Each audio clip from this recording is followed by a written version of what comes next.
नमस्कार, आदाब, सत श्री अकाल। मैं हूं राकेश और आप देख रहे हैं जेके न्यूज ब्रेक। राजौरी पैरवी, हर पल पर नजर, हर खबर पर नजर। जिस तरह से हर तरफ से आवाज की, हर पार्टी ने अपना दिग्गज नेता उतार दिया। भाजपा किसका कर रही है इंतजार? आखिर कब वो अपना कैंडिडेट उतारेगी? आइए हमारे साथ इस समय जो की बात करें तो खितापीर पंजाल में दबंग जो है नेता, जी हाँ, कमर चौधरी, जो कि हम नहीं कहते, दुनिया कहती है कि इन्होंने कागजों में कम काम किए, हाथों से ज्यादा किए। जी हाँ जनाब, बात करें तो जिस तरह से हर पार्टी ने अपना अपना जो है कैंडिडेट उतारा, भाजपा नहीं उतारा, क्या कहेंगे? देखिए, हम भी इस बात पे हैरान है कि अभी तक भाजपा अपना कैंडिडेट क्यों नहीं नॉमिनेट कर रही है, उतार रही है। और अब नोटिफिकेशन जो नॉमिनेशन की नज़दीक आ रही है, तो 7 मई को यहाँ पे इलेक्शन अनाउंस हुआ है हमारा, तो भाजपा प्लस एंड माइनस क्यों कर रही है, जबकि इस सीट पर भाजपा ने बड़ी मेहनत की हुई है।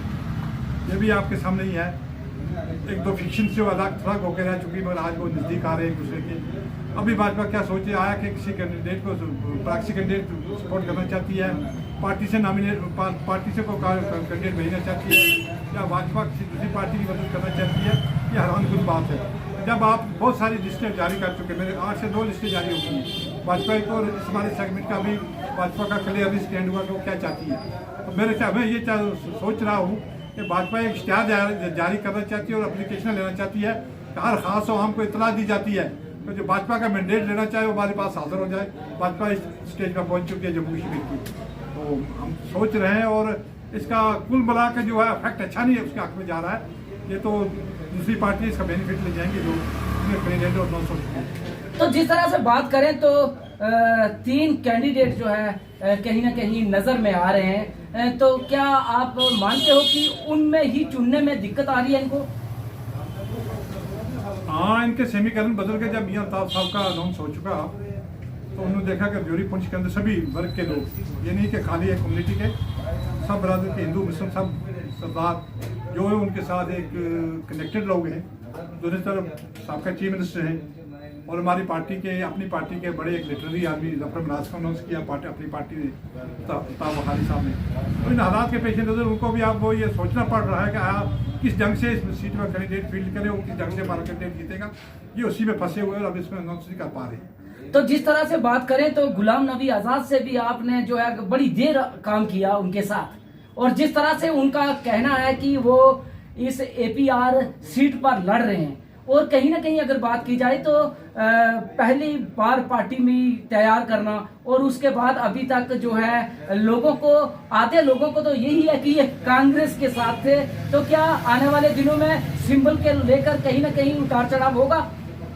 उतार चढ़ाव तो जरूर होना। गुलाम नबी साहब एक कदावर लीडर हैं, हम उनके बारे में नहीं कोई कमेंट करना चाहते। हमारे लीडर रहे, आज भी लीडर हैं तो, और दिल्ली के अंदर बड़ा उनका एक मकाम था। यहाँ आगे वो भी कंटेस्ट करना चाहते हैं, कंटेस्ट कोई भी कर सकता है। पॉलिटिकल पार्टी बनाइए तो उसके घर बैठने के लिए थोड़ी बनाई है, तो पॉलिटिकल एक्टिविटीज होंगी, प्लस माइनस होता, कोई जीता कोई हारता है, ऐसे पॉलिटिकल पार्टी यूज आती है और आगे बढ़ते हैं। ये उन्हीं तक डिपेंड है वो कैसे, इतना तो कोई जल्दी एसटी स्टेप लेने वाली वो पर्सनैलिटी नहीं है कि किस पैराए में आके वो यहाँ पर कंटेस्ट करना चाहते हैं, ये तो खुद ही वो बता सकते हैं। तो जिस तरह से उनका बयान था कि मैंने जम्मू कश्मीर की जो स्टेट का दर्जा छीना गया उस वजह से मैंने छोड़ दी, और अब जम्मू और कश्मीर बात करें तो राजौरी, पुंछ, अनंतनाग, वो कहते हैं कि कश्मीर और जम्मू दोनों को मैं देखूंगा तो इस वजह से भी वोट मिलेंगे। देखिए जी, वो उनकी अपनी सोच है, किस पैराए में वो क्या के कहाँ पे कहाँ सोच महसूस करते हैं वो, कहाँ से मुझे फायदा हो, कहाँ जम्मू कश्मीर की बात करेंगे। माना कि पार्लियामेंट के अंदर उन्होंने बहुत अच्छा स्टैंड लिया, और उस वक्त जो जम्मू कश्मीर के एमपी थे, चाहे वो पीडीपी के थे या नेशनल कॉन्फ्रेंस के थे, वो तो साइलेंट होकर बैठ गए, बात ही नहीं कर पाए, ऐसे कमीजें फाड़ रहे थे बाहर आके। उसका मकसद ही था, दोनों तौर पर होश में बात नहीं कर पाए। गुलाम नबी आजाद साहब ने बहुत अच्छा प्लीड किया और मैं अप्रिशिएट करता हूँ उनके उस रोल को। अब वो कैसे आके यहाँ जम्मू कश्मीर की क्यादत करेंगे? पहले भी उन्होंने अच्छे काम किए, यहाँ पे मेडिकल कॉलेज और कोविड में बहुत बड़ा रोल अदा किया। यहाँ पर मेडिकल कॉलेज ना होता तो बहुत बुरी हालत हो गई थी जोरीपुंज के लोगों की, रियासी के लिए। तो खासकर बात करें तो किताब पीर पंजाल की बात करें तो आपको पता ही है कि यहाँ पर इतने लोग अवेयर जो है दूर दराज नहीं है। आज भी कहीं ना कहीं वो ही ये चाहते होंगे कि हाथ चुनाव निशान जो है गुलाम नबी आजाद का है, तो कहीं ना कहीं इससे भी वोटिंग आगे पीछे होगी। नहीं, अब तो इतना नहीं है कि वो सिंबल पे कहीं इधर उधर मिसगाइड हो सकती है पब्लिक तो बहुत विजिलेंट है और बहुत अवेयर है, क्योंकि जहाँ कास्ट करना वहीं करेंगे वो। पर हाल आज का एक रोल रहा है पूरे इंडिया के अंदर, हम दोबारा चाहते हैं कि आप रिपीट हो, क्योंकि यही देखा कि कंट्री को यही लेके लीड कर सकते हो और कंट्री की बेहतरी भी नहीं के हाथों में। आप क्या आवाम करती है ये तो आवाम पर डिपेंड है। तो आपका कैसा रोल रहेगा खासकर APR में? जी हाँ, जब पूरा अपना रोल अदा करेंगे। इलेक्शन में प्रोसेस है, बहुत बड़ी बात है। पूरे अर्से के बाद जम्मू कश्मीर के अंदर इलेक्शन होने जा रहे हैं। यूटी बनने के बाद पहला पार्लियामेंट इलेक्शन हुआ, हमारा सेगमेंट पहली बार बना है। पहले हमें पता ही नहीं था कि MP को होता है स्वामी पंडित मगत राम शर्मा साहब की। उन्होंने एक रोल अदा किया था मेंबर पार्लियामेंट का। हमारे अपने MP भी रहे, उनको भी हमने देखा कि वो भी कहीं जाके सो गए थे, पर पंडित जी ने एक रोल अदा किया था। लगता था कि MP का कोई रोल होता है यहाँ के डिस्ट्रिक्ट एडमिनिस्ट्रेशन में भी। तो हम वही चाहते हैं कि दोबारा वो रिवाइव हो और वो हमारे यहाँ पे जुमहूरियत बहाल हो और रियासत का स्टेटस बहाल हो, यहाँ पे असेंबली इलेक्शन हो, हम पूरा योगदान अदा करें और अच्छे कैंडिडेट का हमें वोट करें। हमारी अपनी पार्टी जो है वो भी इसका कैंडिडेट अच्छा है, पढ़ा लिखा कैंडिडेट है, रिनोन्ड है, लिटरेरी पर्सनैलिटी है। तो कमर साहब जिस तरह से बात करें तो एक पार्टी को छोड़कर दूसरी पार्टी को ज्वाइन करना, उस पर जीतना, कहीं ना कहीं आपसे भी सीख लेनी चाहिए उन लीडरों को कि कांग्रेस ने अलविदा तो किया लेकिन PDP से आप आए और जनता के बीच जीत कर आए। सर इसमें भगवान रब का ही फजल है सब पे, जिससे कुदरत जो काम लेना चाहे वो लेती है। मैं अपने दोस्तों अपने साथियों का बहुत ही शुक्रगुजार हूँ। आज भी मैं हर वक्त अवेलेबल हूँ डिस्ट्रिक्ट हेडक्वार्टर पे। जितनी हमारी कैपेसिटी है जो आज का एडमिनिस्ट्रेशन होने वाली रही नहीं है, हम तो अपना रोल अदा करेंगे और दोबारा में अवाम का और बिना इम्तियाज किसी सेक्शन का कि सब लोग हमारे साथ, हमारे सभी भाई हैं और मैं उन सब का खादम हूँ। जैसे वो मुझे करेंगे मैं उनके पीछे चलूंगा। लेकिन एक बात की जिस तरह से बात की जाए तो पार्टी में जो है जो लीडर होता है उसकी क्वालिटी देखी जाती है, वो पार्टी चेंज करे या ना करे, ये बात आपने करके दिखाई। सर बिल्कुल है, 2-3 चीजें वोटर जो देखता है, पार्टी भी देखते हैं और कैंडिडेट को भी देखते हैं। बाद लोग अब कैंडिडेट के साथ चलते हैं और पार्टी को तो भूल जाते हैं। वो हमारा वही था, हम तो इतने कोई थे ही नहीं, हमारा कुछ भी नहीं आज भी, ये सब रब का कर्म है और फिर हमारे साथियों का प्यार और मोहब्बत है। नहीं तो हमारे पास पैसा था, बड़े बड़े लोग पैसे वाले हमारे साथ कंटेस्ट कर रहे थे, बड़े बड़े समझे कहते थे भाई है ही हम है। ऐसी बात नहीं, जो अगर है तो उसी की ज़ात है, भगवान की ज़ात है जो पावरफुल है, जो चाहे जिससे जो काम लेना चाहे वो लेगी। मोदी साहब से प्राइम मिनिस्टरशिप का लेना था तो ले लिया कुदरत ने। तो हमारा यही कहना है कि हम पूरा रोल अदा करेंगे जो हमारे फर्ज बनता हो। हर शहरी को अपना रोल अदा करना जितनी उसकी कैपेसिटी है, ताकि हमारे इकट्ठे होकर जोर लगाएं और अच्छी एक आदमी जीते और वो पार्लियामेंट में जाके हमारी बात करें, वहाँ सो न जाए। और हमारे बड़े मसाइल है यहाँ पर, अभी असेंबली इलेक्शन होने या रियासत का बहाल होना है, तो हमारी सरकार से भी ये गुजारिश है कि सेंटर सरकार से कि आपकी कमिटमेंट मिटा, हमारी रियासत बहाल करो। हम सेंटर का हिस्सा है, हम सेंटर से अलग नहीं है, जो सरकारी वहाँ होगी हम उसका हिस्सा रहेंगे, क्योंकि सेंटर से मिलकर कंधा मिला के कोई आदमी यहाँ पर काम कर सकता है। सेंटर से अलावा तुम रह के यहाँ कुछ नहीं कर सकते, हमारे हाथ में यहाँ कुछ है। तो DPAP की बात करेंगे, बड़ी बात की जिस तरह से इंडियन अलायंस में भी नहीं है और जिस तरह से उसके स्पोक्स पर्सन सरम शाह ने जो कि बयान दिया NC पर जो है साधा निशाना और उस पर जो है सस्पेंड किया गया। तो जब हमने बात की उनके दिग्गज नेता अशोक शर्मा से, उन्होंने कहा हमारी पार्टी की लक्ष्मण रेखा है, लक्ष्मण रेखा और खासकर इंडियन अलायंस का कोई गठजोड़। देखिए लक्ष्मण रेखा हर आदमी की है, उसकी मॉरल वैल्यूज क्या है, उसके एलिमेंट के अंदर उसको बात करनी है। पॉलिटिकल आपका एक अलग स्टैंड है, आपकी आइडियोलॉजी अलग हो सकती है, पर अखलाकी जो कदरें हैं कि आपको हर आदमी का एहतराम करना है।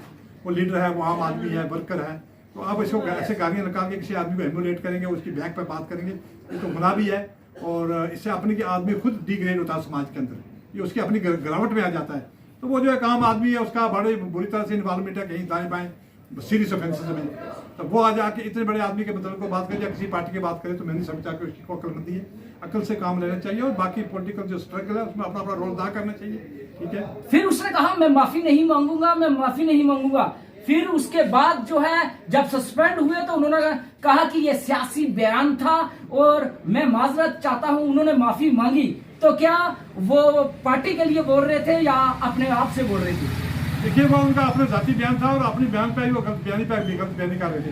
पार्टी वालों ने तो ऐसा कभी नहीं डायरेक्ट किया जिसकी क़यादत गुलाम नबी आज़ाद साहब जैसा आदमी करता हो और उसके नीचे आदमी भी उनकी पार्टी का इस किस्म की मैं समझता हूँ गैर जिम्मेदारी का बयान देता तो उसकी बदकिस्मती है कि बयान पर बयान बदलना, ये कहना अभी सच है, अभी कहते हैं अंधेरा है, अभी सूरज है, अभी शाम होगी। तो मैं नहीं लगता उस आदमी के अंदर कोई डेप्थ है या कोई सेंस ऑफ रिस्पॉन्सिबिलिटी प्रिवेल करता है। उसका बात देना चाहिए और कम से कम हमारी जो अखलाकी कदर है और हमें सभी वर्ग के लोगों को, हिंदू मुस्लिम सभी जो अपना भाईचारा है, हमारी प्रायोरिटी वो होनी चाहिए। उसके बाद जहाँ जहाँ जिसका वो स्टेट है वो अपनी पार्टी में काम करे। खबर साहब, आखिरी सवाल और वो सवाल जो कि आपसे जुड़ा हुआ है। अगर बात करें तो खिता पीर पंजाल का युवा जहां भी हम जाते हैं सूत्रों के अनुसार तो उनकी आवाज यही होती है कि अगर एमएलए शिप देखी तो कंवर चौधरी की देखी। इस पर किस तरह से आपने युवाओं के प्रति जो है कार्य की और आज युवा जो है किस तरह से हर जगह पर एक ही आवाज कहता है कि कंवर चौधरी। देखो जी, युवाओं के लिए हम आज भी खड़े हैं, बेरोजगारी के खिलाफ हम खड़े हैं। हमारी सेंट्रल सरकार जो बेरोजगारी के मसले पर पूरी कंप्लीट फेलियर है। बाकी उनके ने काम किया, रोड्स का किया, जो काम है किए कुछ काम मोदी साहब ने हमने उनकी बात कह रहे। तो युवाओं के लिए आज भी तैयार बेरोजगारी का शिकार है और युवाओं के लिए जहाँ भी उनको कहीं जरूरत पड़े, किसी का स्कॉलरशिप है, किसी का कोई और सा उनकी ज्वाइनिंग करवानी थी। टीचर लिस्ट जो सुप्रीम कोर्ट से वापस आई थी, ज्वाइनिंग नहीं हो रही थी एट दैट टाइम एमएलए। तो हमने नहीं देखा कि क्या कौन ऑफिसर हमने ज्वाइन करवा के छोड़ा सा। और मेरी कुछ बहनें जो सेंटर बनी से थी उनकी शादियां टूट गई थी जब उनकी सिलेक्शन नहीं हुई, रिश्ते छोड़ दिए। इतना हम गिर गए समाज में। तो हमने उन बेचारियों का भी रेस्टोर करा। Honourable supreme court of India का हम शुक्रगुजार हैं को लिस्ट वहाँ से हमारी जो थी वो बहाल होगी और दोबारा वो लोग आगे ज्वाइन करें। 2, 2.5, 3 साल बहुत लोग भी लग गए जो इंटरव्यू में क्लियर नहीं हुए थे, वो पिटीशन बने तो उनको भी क्या उनके पोस्टें गवर्नमेंट ने कहा जम्मू कश्मीर में ये हमारे पास पोस्टें अवेलेबल है, वो लोग भी रिक्रूट हो गए। तो हमारी ये फख्र की बात थी। इंसान जिस मकसद के लिए रब ने पैदा किया है वो है खिदमत खल्क। और हम खिदमत खल्क कर रहे हैं, हम लोगों के काम आ रहे हैं, उसकी मखलूक के काम आ रहे हैं, जिंदगी मुख्तसर सी हर इंसान की। तो उसका काम करो। युवा हमारे दिल है, अब फ्यूचर है युवा का है और युवा ही समाज का आज इसके आसपास सूरज है। तो उसी पर हमारा डिपेंड है फ्यूचर हमारा। तो we are proud of it और हम उनके लिए हर वक्त तैयार है, हर आदमी के लिए तैयार है जितनी हमारी कैपेसिटी है। और हम सभी लोगों से कहेंगे मिलजुल के अच्छे आदमी को वोट कास्ट करेंगे तो इंशाल्लाह वो अच्छा आदमी जीतेगा हमारे सेगमेंट से। और हम बीजेपी पे अब ये जरूर कहेंगे कि बीजेपी प्लस माइनस कर रही है और बीजेपी इस सीट पर लड़खड़ाई हुई है। इसे लगता है कि उनके पास लीडर को रहा है। बैड टाइम उनको डिसाइड करना चाहिए था कि कौन आदमी यहाँ पे आऊगा, उसको मैंडेट आज तक क्लियर हो जाना चाहिए। एक बड़ा बयान एनसी की तरफ से आपने सुना होगा, डीडीसी डांगरी की तरफ से, रामेश्वर की तरफ से, कि उन्होंने कहा कि जिस घर में बीजेपी का झंडा होगा मैं पानी तक नहीं पीऊंगा। लेकिन एक सवालिया निशान, उनके भाई खुद बीजेपी में है, तो क्या कहेंगे आप? देखिए जी, उनकी ये अपना एक जाती बयान है कि भाई बड़े भाई उनके बीजेपी में है। कुछ लोग तो हम चाहते थे कि बीजेपी को बड़ी साफ जमात है, लोग बीजेपी को ज्वाइन करें जिन पे सीबीआई की 2 रेडें हुई है, वो जाके बीजेपी ज्वाइन करते हैं, दूसरे दिन वो पाक हो जाते हैं। तो उनके बड़े भाई बीजेपी में, वो ये बात नहीं कह सकते इस बात में कोई दम है आज के ये नहीं मैं वहाँ पानी नहीं पीऊंगा, पानी जगह। हर आदमी को अधिकार है बीजेपी का झंडा लगाए, किसी पार्टी का लगाए, कांग्रेस का लगाए।